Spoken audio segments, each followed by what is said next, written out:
remember when I first got on the air 13, 14 years ago, people sending me documents and books and materials about Patton being murdered.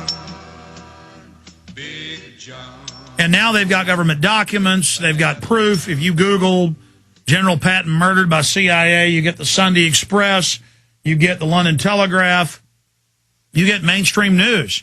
And the guy that really ferreted out all these latest documents to prove this and why they did it joins us now, Robert Wilcox, author of Target Patton, The Plot to Assassinate General George Patton. Since he was on earlier in the year, I think it was January, it's now gotten a lot of attention. And people say, well, this happened 60 years ago. Why does it matter? It shows you who runs our government, who runs our country. And for police and military out there to know that all of you are expendable too. And the people running our nation wrap themselves in the flag. Patton didn't want to give Germany to the Soviets. He didn't like putting millions of Germans in camps or, more importantly, U.S. troops. This is on record. That were grabbed out of Germans' prisoner of war camps, and tens of thousands, and the U.S. military just said, keep them. Yeah, Joe, they're a present to you.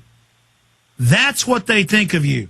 So this is on record, and so to recap what happened to Patton, the documents, what's coming out, what the family's saying, and where this is going, is the author of Target Patton, Robert Wilcox. Robert, good to have you on with us today. Hey, Alex, thanks for having me back. You bet. It's a quick segment now, long segment coming up. But, I mean, tell folks in a nutshell about the book and the aftermath of these documents and materials coming out now. Well, Patton, I think I could go before a grand jury and get an indictment. But, talk motive first. He wanted to fight the Russians. He was livid, like you said, about all of the POWs that were left there. He just didn't think it was right that we should liberate from the Nazis and then give it to the Russians. And he also knew secrets that would have taken down some of the great potentates of our lives. Eisenhower, for instance, a great diplomat, but a terrible war fighter. The war could have been over maybe in September of 44. Think of the lives that would have been saved if they'd have let Patton go. But they didn't. The globalists wanted the Cold War. Continue. They didn't want him to go on, and he was a guy like you never see today. A guy who believed things and said them and stood on principle. And he wanted to go and fight the Russians, and they weren't going to let it happen because at that time the American government was big buddies with the Russians, and it's even worse. Uncle than that. Joe Stalin, who'd killed 60 million of his own people. Uncle Joe.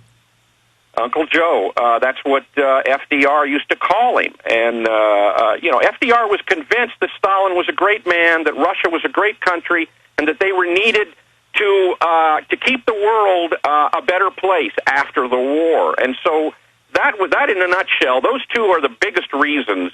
He wanted to fight the Russians, and he was going to tell secrets about people that would have stopped them cold from Wasn't their the last straw from reading your book, but previously also looking into it, that he said, I'm going to talk about how our POWs are in the Russian hands, and they said, that's it, kill him. Well, I can't say that, Alex. I can't say.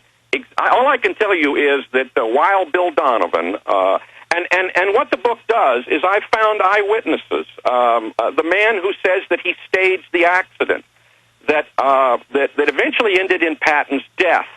Douglas Posada was an assassin for the OSS, and he had a meeting with Wild Bill Donovan, who was the head of the OSS. And Wild Bill Donovan didn't report to anyone except for the president and possibly the Joint Chiefs of Staff. And there were a series of meetings, and this thing started off with a stop Patton, which is a matter of record. They stole his gas, preventing him from going into Germany and ending the war earlier. But after the war, when they used him to win the war, then they had a meeting with Patton, actually only one man, Donovan did, and I've gotten Posada's diaries, as well as interviewing him before he died, and basically at that meeting they said, look, we have this great general, he's done great things for us, but now he's threatening to ruin everything, and you've got to stop him, Douglas. And Douglas said, what do you mean, sir? And he said, well, you do what you have to do. And Douglas said, you mean kill him? Yes, you do what you have to do. And this is after about 8 meetings that progressed from stop Patton, which they did by taking his gas, and not allowing him to end the war when he really could have done so, and the Germans will tell you so. This was at the point where he roared through France, and he put the Germans in disarray. And at that point, they'll tell you, they could have been defeated. All of their armies were streaming back into Germany, and he knew it, and he could have killed them. He could have stopped them. But, yeah, he had their main force cut off on the Western Front. He'd done a flank on them. But God forbid that. You got to give it to the Soviets. They've got to set up East Germany. Absolutely. You know, the social control freaks, the bureaucrats that have to have control, so they give it to their bureaucratic buddy, Uncle Joe. Stay there.